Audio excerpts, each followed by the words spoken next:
ಒಂದೇ ಒಂದು ಫೋನ್ ಮಾಡಿದ್ರೆ ಮನೆ ಮುಂದೆ ಎಷ್ಟು ಜನ ಬಂದು ನಿಲ್ತಾರೆ ಅಂತ ನೋಡ್ತೀರಾ? ಓ, ಒಂದೇ ಒಂದು ಫೈಲು ಎಷ್ಟು ಕಾಪಿ ಜೆರಾಕ್ಸ್ ಆಗಿದೆ ಅಂತ ನೋಡ್ತೀರಾ? ಹೇ ಬೇಡ, ನಮ್ ಮನೆ ಒಪ್ತಿನ್ಬಿಟ್ಟು ನನಗೆ ಮೋಸ ಮಾಡ್ತಿದ್ದೀರಾ? ನಾಚಿಕೆ ಆಗಲ್ವಾ?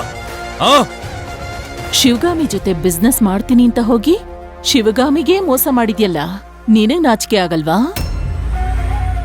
ನಿನಗೆ ನಾಚಿಕೆ ಆಗಿಲ್ಲ ಅಂದ್ಮೇಲೆ ನಾವ್ಯಾಕೆ ನಾಚಿಕೆ ಪಟ್ಕೋಬೇಕು?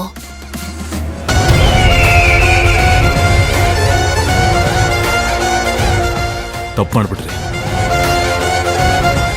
ನನ್ನನ್ನ ಹೆದರಕೊಂಬಾರ್ದಾಗಿತ್ತು.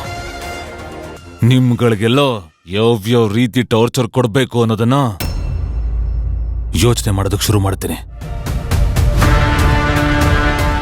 ಅದಕ್ಕಿಂತ ಮುಂಚೆ ನಮ್ ಪ್ಲಾನ್ ಏನಿದೆ ಅಂತ ಒಂದ್ಸಲ ತಿಳ್ಕೊಂಬಿಡು.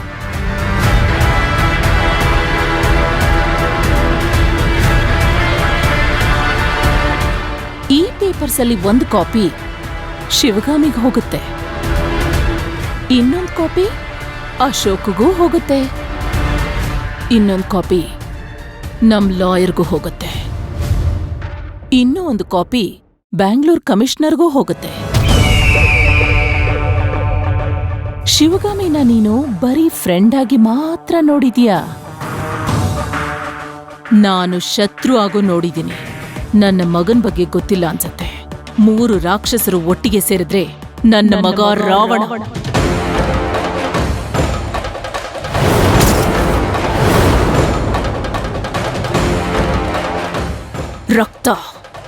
ರಕ್ತ ಪಿಶಾಚಿ ಅವನು. ಕರುಣೆ ಕನಿಕರ ಅಂತಂದ್ರೆ ಏನು ಅಂತಾನೆ ಗೊತ್ತಿಲ್ಲದೆ ಬೆಳೆದಿರೋನವನು. ಇವತ್ತು ಜೈಲಲ್ಲಿ ಕೊಳಿತಾ ಇದ್ದಾನೆ. ಅದಕ್ಕೆ ಕಾರಣ ಆ ಶಿವಗಾಮಿ.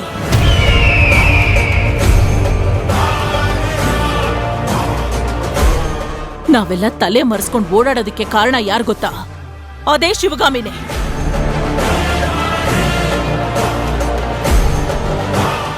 ಸ್ನೇಹ ಅಂತ ಬಂದ್ರೆ ಅವಳಿಗಿಂತ ಒಳ್ಳೆಯವರು ಇನ್ಯಾರೂ ಇಲ್ಲ. ಶತ್ರು ಅಂತ ಬಂದ್ರೆ ಅವಳಿಗಿಂತ ಡೇಂಜರ್ ಇನ್ಯಾರೂ ಇಲ್ಲ. ತಪ್ಪು ಅಂತ ಗೊತ್ತಾದಾಗ ಅವಳಿಗೆ ತಾಳಿ ಕಟ್ಟಿದ ಗಂಡನ್ನೇ ಜೈಲಿಗೆ ಕಳಿಸ್ದವಳವಳು. ಇದು ಒಬ್ರಿಂದ ಆಗೋ ಬೇಟೆ ಅಲ್ಲ. ನನಗೆ ನಿಮ್ ಉದ್ದೇಶ ಏನು ಅಂತ ಗೊತ್ತಾಗ್ತಿಲ್ಲ.